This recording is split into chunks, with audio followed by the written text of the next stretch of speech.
Hi, everybody. Welcome to Eating Peace this week. Just casually hanging out in my kitchen today. It's a drizzly summer morning. Happy solstice, actually, because it's June 21st, not January, June. So I wanted to share with you something kind of fun. I have something to show you. This right here. This is a mirror. See, it shows, you can actually see the outside of my backyard. This is a beautiful mirror that was given to me by my parents when I came out of eating disorder treatment. They gave it to me as a gift, and they had a beautiful post-it note on there, something about, your new self or welcome to the world. It was so sweet, and I still have this hanging on my wall. Here's an interesting thing about a mirror that may help with some of the ideas we have about eating and the pain of eating and our body image and what's going to happen with the food that I just ate and what's going to happen with the food I'm going to eat tomorrow and how is it going to be and all that kind of stressful, wild, agonizing feeling about the possibility of making a mistake and the danger of food. I like this metaphor. So you have this mirror. Looking in the mirror, we'll often think how we don't like what we see. There's an image of ourselves right there, right? Looking in the mirror, we don't like it. Sometimes that starts with body, of course. The image that we see, something that doesn't look right, that doesn't look perfect, that doesn't look adequate or enough in our bodies. Physical manifestation of something that's going on there.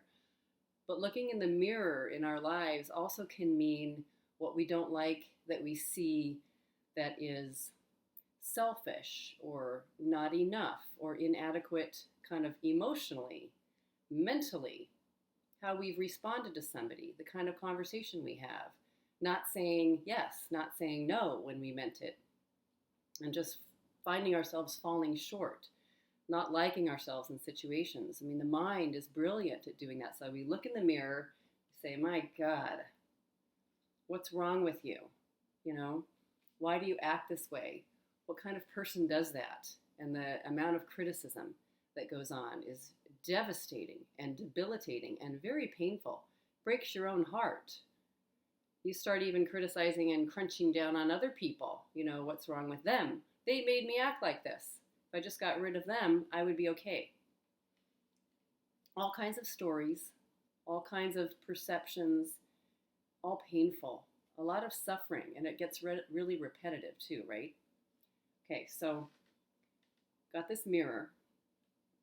You step around to the side of the mirror. You can see my computer.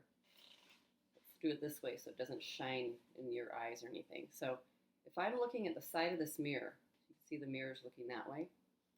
If I'm looking at the side of this mirror, what do I see? I see the side of a mirror. I see the edge of a wooden frame. I can't really tell what it looks like, just a piece of wood. I see a 1-inch wide piece of wood, right? You look in the side of the mirror. Now, what I notice about the mirror itself is that stays intact. That looks just like this, no matter what I see inside the mirror. The mirror is unchanged. The mirror is unaffected. The mirror is undamaged. It remains steady and constant. It doesn't have an opinion about what's in the mirror. It has nothing to say back. It's not like Mirror, Mirror on the Wall, Snow White story. The mirror is not anything except for what you're seeing in it.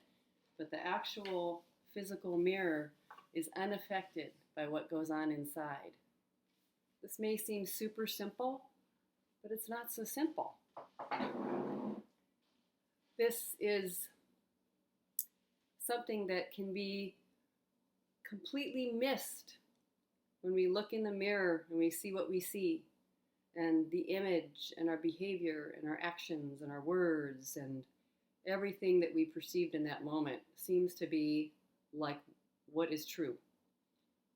But the mirror can be a representative also of you and your own physicality and what is here and what is present that is unchanged, no matter what is seen or reflected inside, no matter who is outside of you that you're perceiving, and those people in the world or those activities and those that food, the way you glimpsed at yourself when you actually did walk by a mirror, or how you're being seen by others. These are all just stories and perceptions. I know this can be really out there and kind of cosmic, but it's actually a wonderful relief. It's an incredible thing to be aware of and to remember that all of what's happening is not pinpointed into this one small thing that is inside the mirror, that's happening there, and that's the truth of who you are. That's real. That's something that is, underway or that has happened.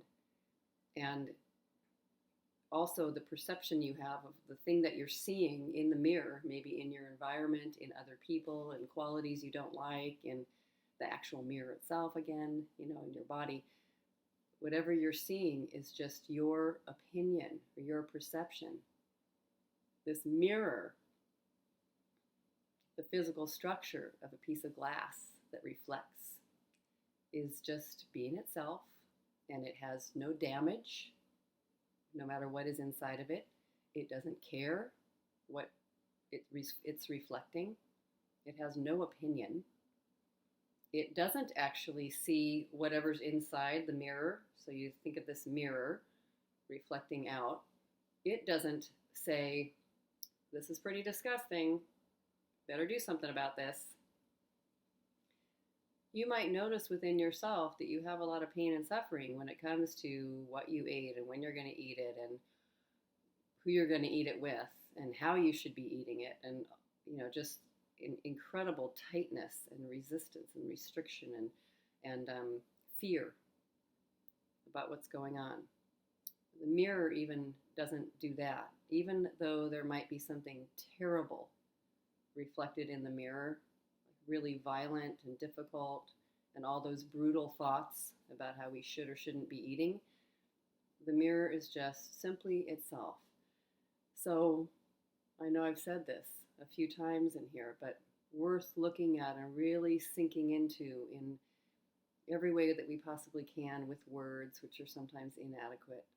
Just really holding you yourself are the embodiment of the mirror, not the thing reflected.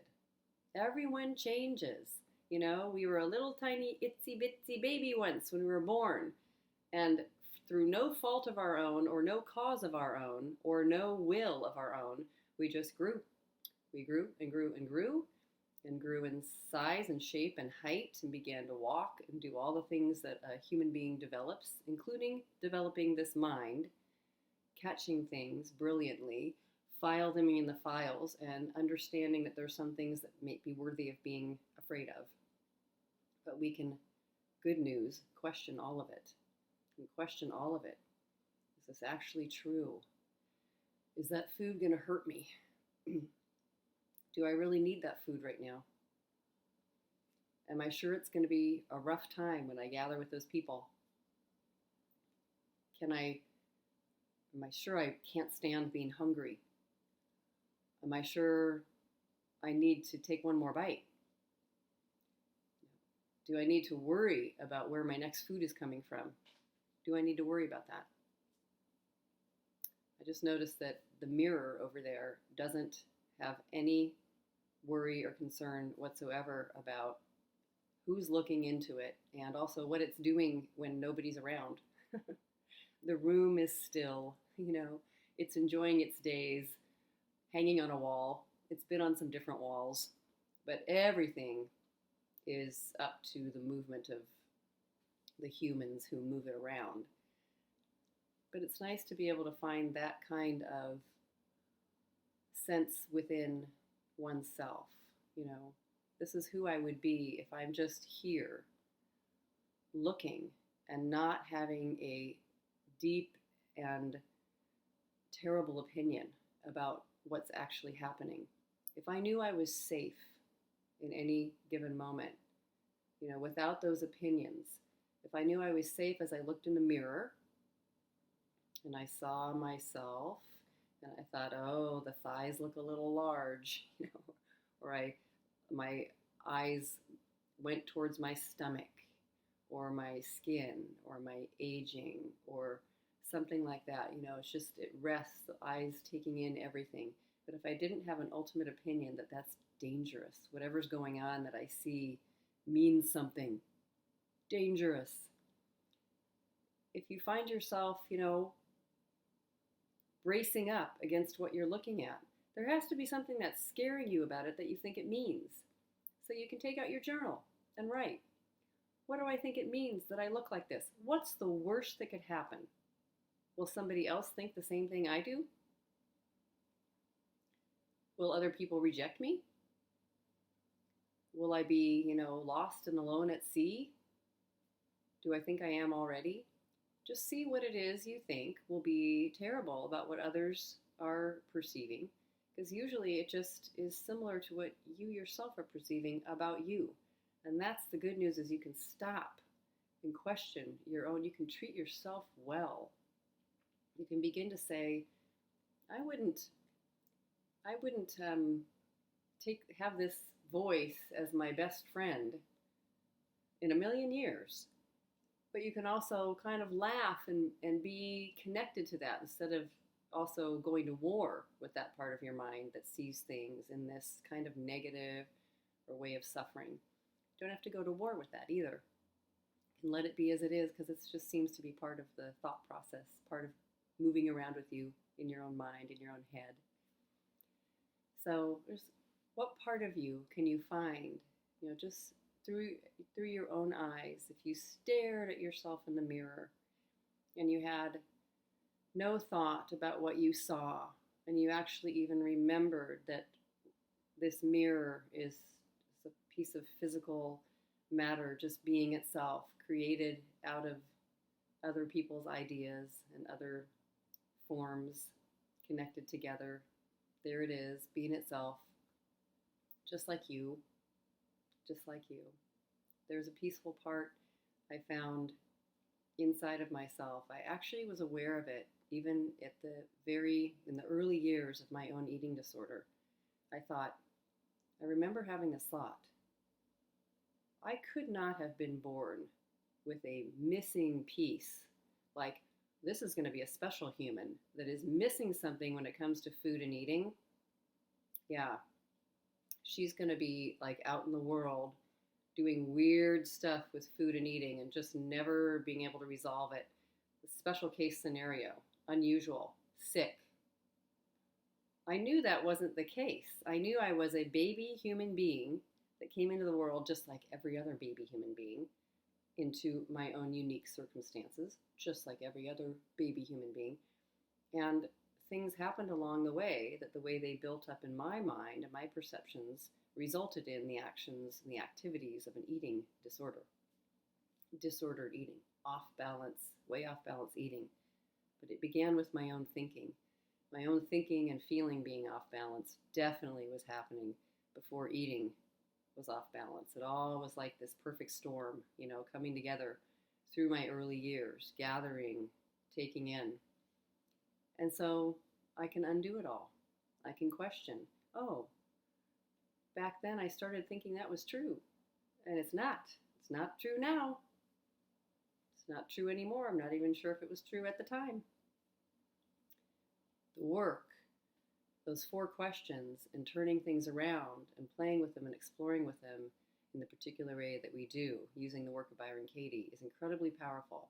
And you can begin with just journaling, watching your own mind as it looks in the mirror and makes judgment.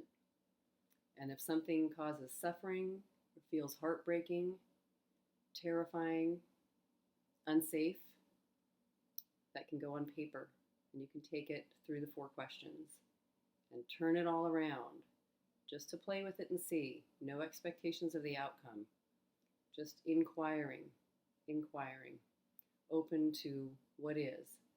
And just see yourself too as that mirror, the one that's looking out, that doesn't care really what's been reflected in it.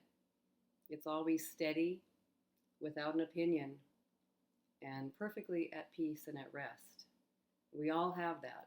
Just like I remembered I had it at the beginning of that eating disorder. I knew I had it. I knew I was just born with whatever it takes to be happy.